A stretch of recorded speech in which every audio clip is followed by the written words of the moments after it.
برافو. تلعبي حلو قوي. متشكر. بس الاهم بقى من ان الواحد يكون بيلعب حلو قوي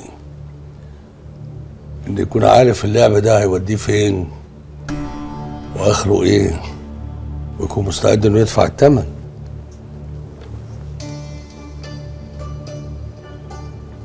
انت بتهددني؟ لا، التهديد ده لعبتك انت اللي جيتي لي في وسط شركتي، في وسط اخواتي، ولويتي دراعي علشان اخلي ابني نائب رئيس مجلس الاداره غصب عني.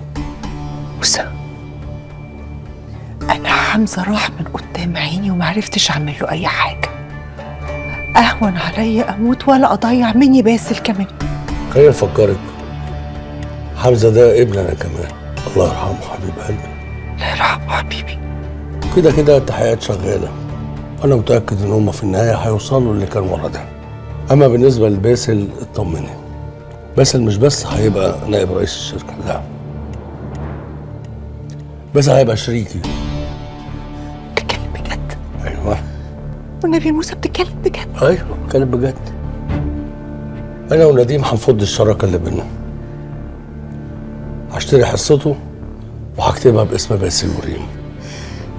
طب وانت قلبي ربنا يخليك. مبسوطه؟ طبعا مبسوطه. بس كل حاجه احنا اتفقنا ايه؟ ليها تمن.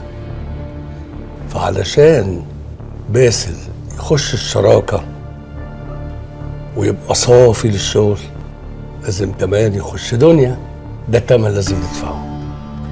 اخر الاسبوع ان شاء الله باسل هيتجوز توبه.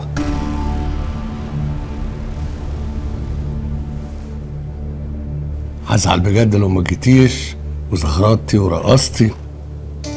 ممكن حاجه واحده تمشي زي ما انت عايزه، لكن بقيه الحاجات لازم تمشي زي ما انا عايز.